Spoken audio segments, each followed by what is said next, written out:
welcome back, dear viewers. Thank you so much for staying with us. You're still watching the Breakfast Show live on Nile TV International. And now it's time for our first topic of discussion. And as we noted earlier, we're going to be paying tribute to two of the most prominent Egyptian public figures. They have died one after the other. First was the UN former chief Boutros Ghali, and then the prominent Egyptian journalist Mohammed Hassanin Heikel. And we're going to be talking about both of those Egyptian public figures, their works, and how they have contributed to the international and the international community, as well as the internal scene. And to shed more light on this topic, we're most delighted to be joined in the studio by Mrs. Hediyet Abdel Nabi, and she's the editor-in-chief of People's Rights magazine. First of all, good morning. Thank you so much for joining us. Good morning.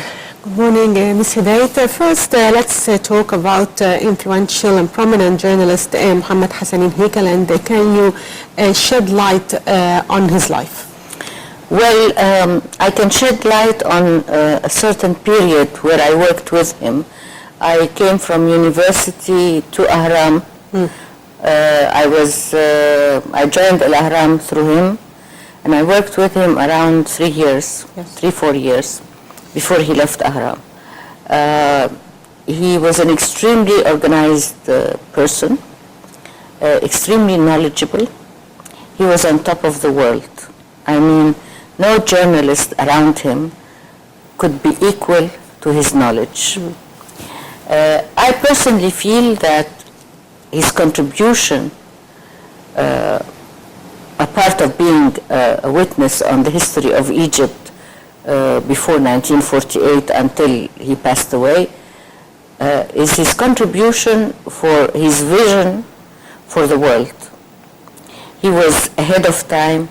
He was knowledgeable about certain documents that nobody, I think, in Egypt or in the Arab world had access to.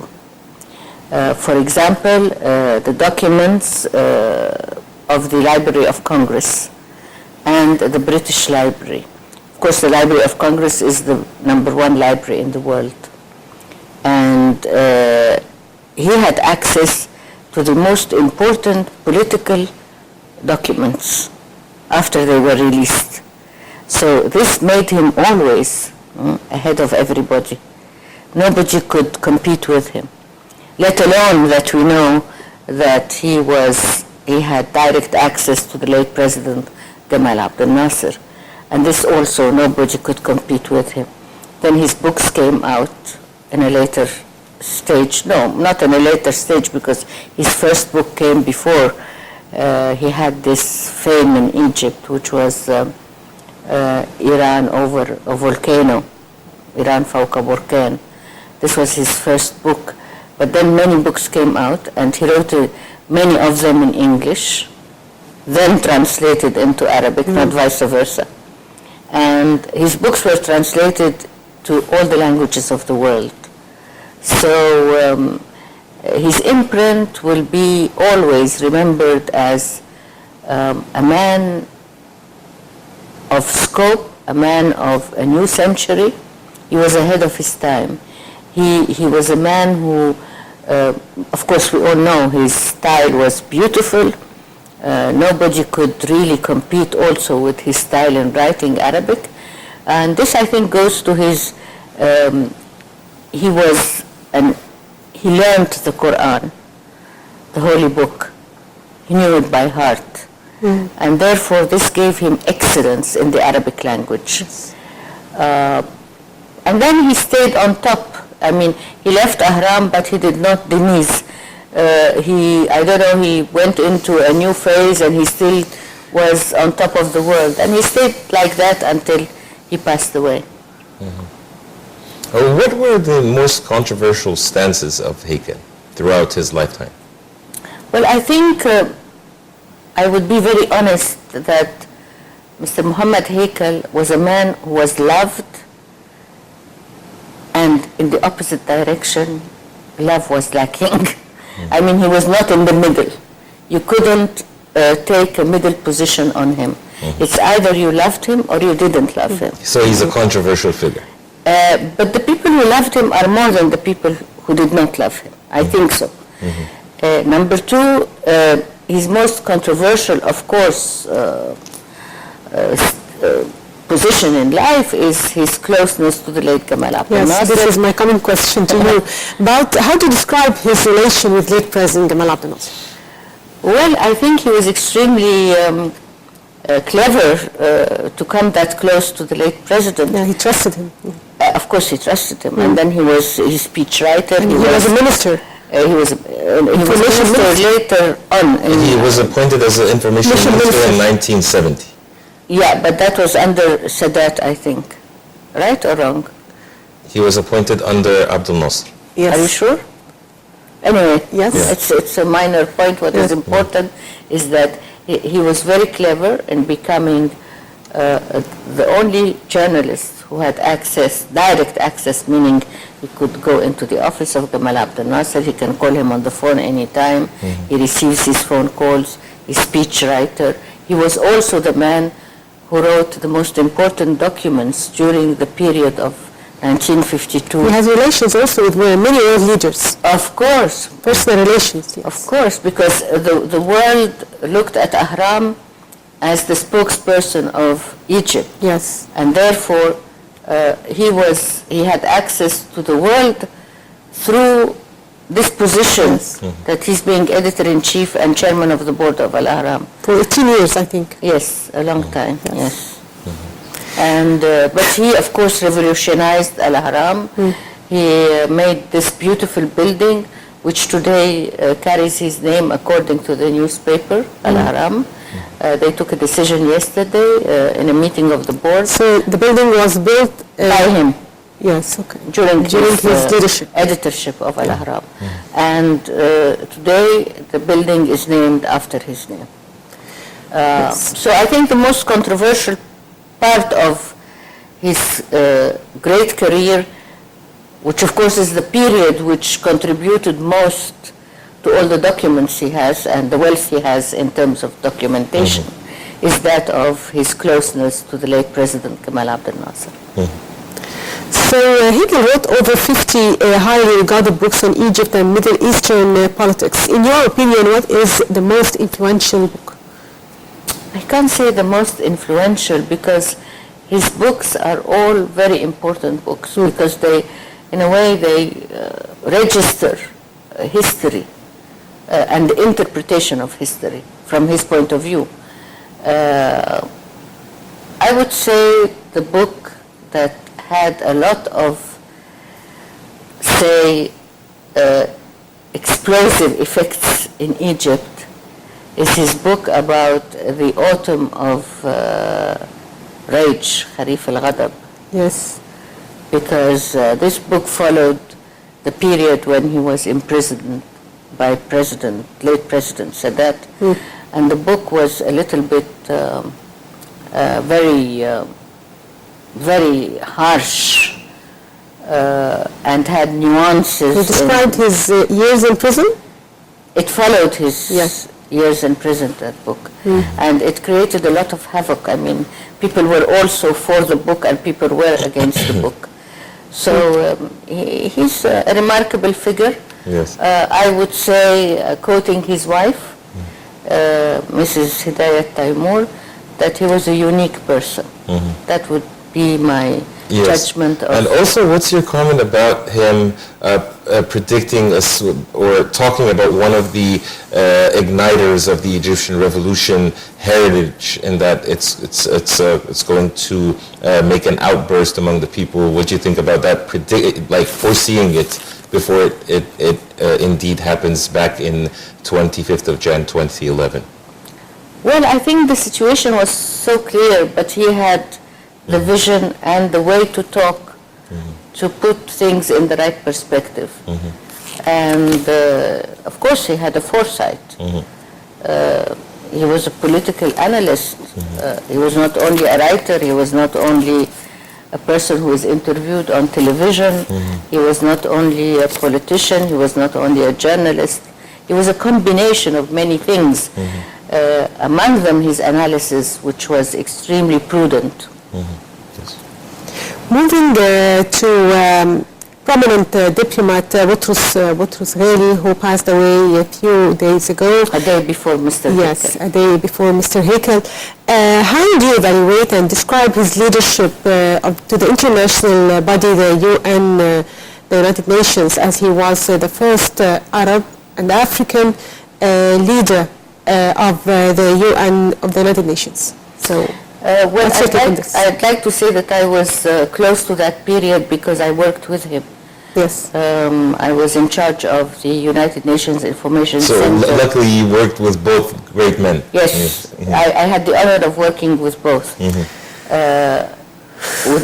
Dr. Boutros Ghali, I was in charge of the Information Center in Cairo, and I was the UN focal point for the Gulf region during the term of Dr. Boutros Ghali. Yes. What was so important about that period is that Dr. Boutros Ghali is a mix of an academician, a politician, and a journalist, because he wrote a lot. Yes. And he was the editor-in-chief of the Economic Ahram, of Siyasat Dawliya, International Affairs, the Egyptian one, and he created a lot of centers of research and so on.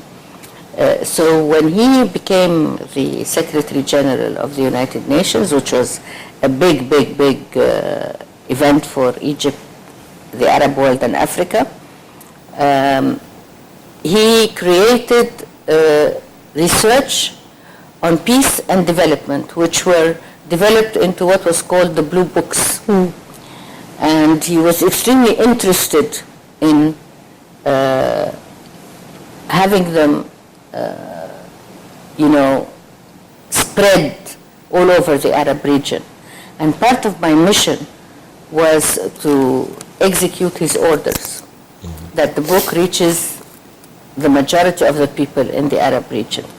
But I would say for Dr. Boutros Ghali, a part that I worked with him, his historic stand on the UN report on the massacre of Qana in Lebanon, which was a massacre against the Palestinian refugees by Israel, and his insistence of publishing that report to the world, though the United States had asked him not to publish it.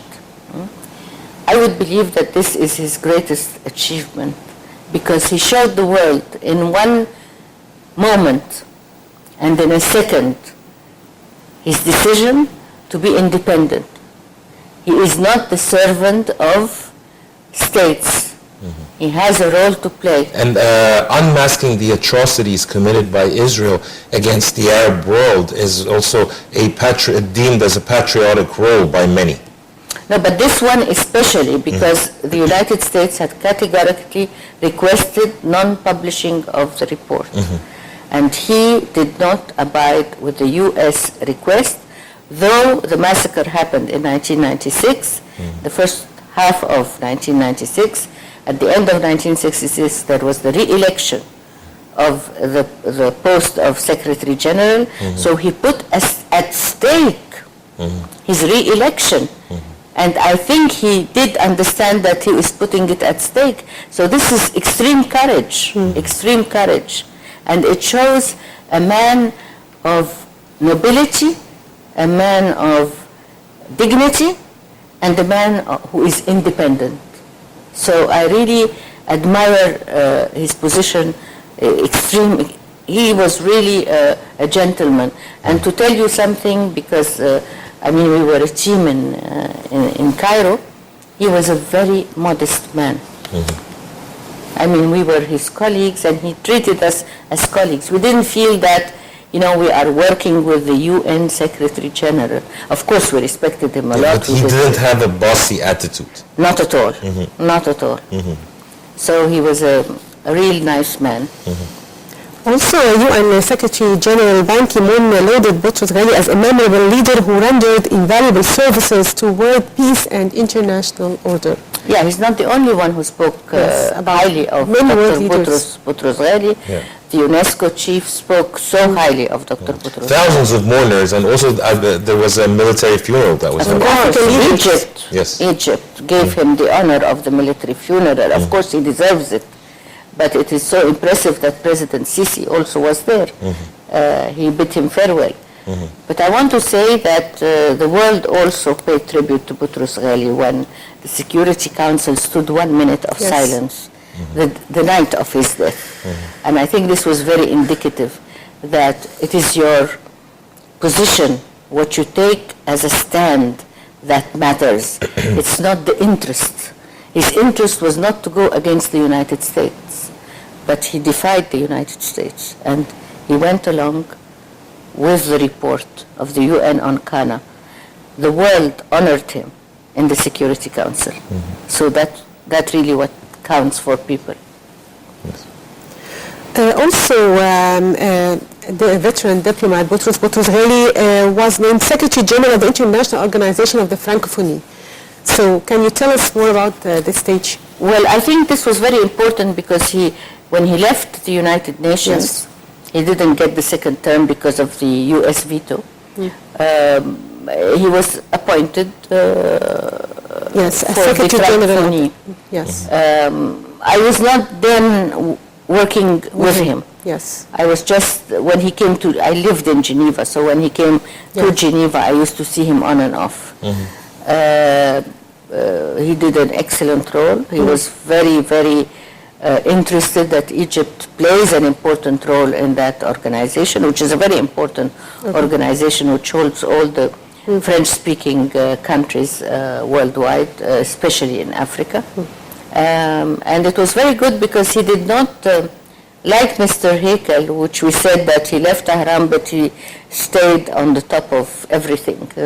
Dr. Boutros Ghali left the UN, but he stayed at the top of the helm, always. Yes. He never took a back seat, neither Hakel nor Boutros Ghali. Also, Dr. Boutros Ghali was working in the National Council for Human Rights, and he said in a statement that he had dedicated his life to defend humanitarian issues and prevent the eruption of many civil wars.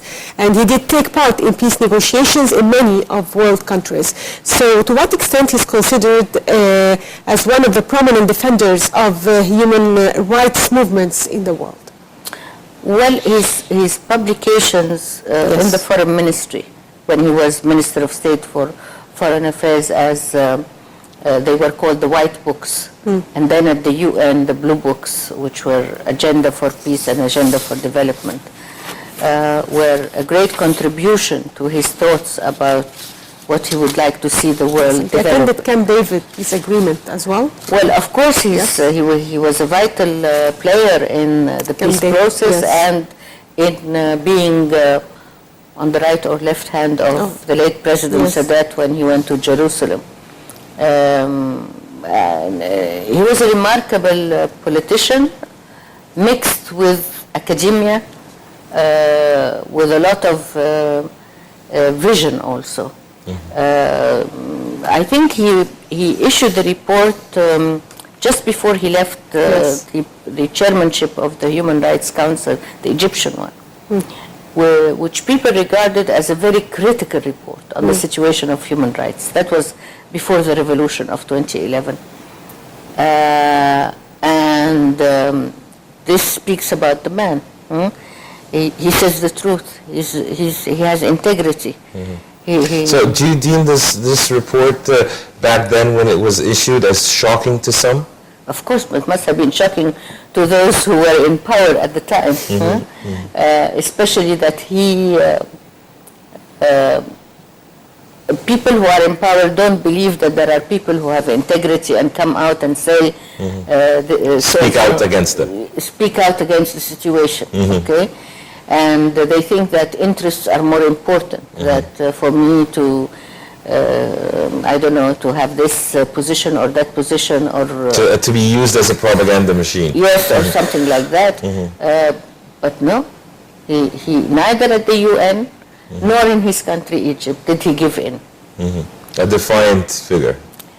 With a lot of integrity, a lot of integrity. But you see the similarity that even Mr. Hakel, after the late President Gamal Abdel Nasser passed away, he used to speak his mind also. And this was against his interests, because he left Al-Ahram because of a problem of, he had a problem with the late President Sadat, misunderstanding. So both men had this quality, that they were in themselves powerful. So this power gave them a feeling that they had the right to say the truth. Yes. Do you believe the imprisonment of Heikel made him even more defiant? Yes, of course. If you read again Kharif al-Ghadab, his book, Autumn of Fury, you will see how defiant he was in the book. So, no, I think he was a remarkable also man. I mean, if you have followed the interviews with CBC, he always said things that made you feel, oh my God, what is he saying, especially his last interview. Both men were remarkable men. Also, journalist Heikel has influenced setting policies in Egypt in all eras, during Nasser and Sadat and Hosni Mubarak, late President Hosni Mubarak. So how do you see this? He was a man of all seasons? No, I don't think he was a man of all seasons. People say about him so, but I really don't think so, because I think his imprint was during the Nasser era, meaning that his influence on policy, his influence on the panoramic picture of Egypt, how the world viewed Egypt through his writings, through his interventions in the charter. He wrote the charter, which was called 30th of March, and other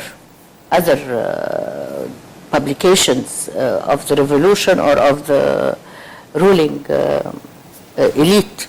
Yes. But I think this side of him was clearly evident during the Nasser period. Then President Sadat came in. They had a sort of short honeymoon of a couple of short years, and then the problem started. I don't think he played a policy role during the continuation of the Sadat rule after they had this problem. During the Mubarak rule, late President Mubarak was the one who issued the release of the group who were in prison, among them Mr. Heikel. And why was he in prison? For his opinions? Yes, for his opinions, yes. I think. And then during the Mubarak era, I don't think he had the same influence like during the Nasser era in terms of policy making. But in terms of influence on the people and on the country and on the region, he remained, his influence level remained the same all through his life, and heightened as he became more equipped with things that others don't have. For example, his love for history, his love for Arabic poetry. And do you think that he was the black box for the 3 consecutive regimes? Meaning what? For Gamal Abdel Nasser, then Anwar Sadat, and then Mubarak? Yeah, black box meaning? I mean, like having all the secrets? Yeah.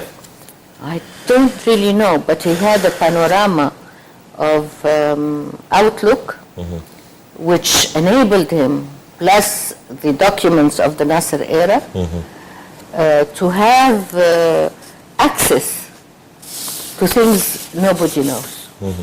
And of course through his personal contacts with leaders. Yes. But I would add also that I would say that his vision to have an outlook on the documents in the Library of Congress and the British Library, which means that he looked at documents pertaining to the Middle East that nobody has read, except probably him from Egypt. I might be mistaken, maybe others have read it. But I think he spoke a lot about this side in his work that I read this document, he would present the document on television. Would say this is a document which is so and so and so. It would be for the first time that we hear about that document. Even lately, I mean, so he was ahead of even the young journalists who are now equipped with the IT and the information revolution. And his office was adjacent to his apartment. And it was like an office of a certain, you would feel that you are at work when you enter his office. You wouldn't feel that this is his home. And he had quite of assistants working with him and so on. And of course his archives, I haven't seen them, but they must be one of the most rich archives for Egypt. And probably the world, because those who want to know the history of Egypt and are working on it, those archives would be wealth. Yes. So in your opinion, what makes those two persons prominent figures and renowned figures in Egypt? Of course, it's a mixture between their personalities. Yes. They were God-given certain talents. Yes. That are very rare. The charisma as well. Of course, charisma. Heikel was very charismatic. And Dr. Boutros Ghali was a great academician. And then both came in a period which was crucial for the country. And both excelled in his field to the maximum. And then I would say, as I said maybe at the beginning, that Mr. Heikel, because he's a journalist, so he's a witness of the history of Egypt even before 1948. So he was the black box of Egypt's history. For I mean, 93 years old, he passed away, so we can say from the age of 18, he had the history in his mind.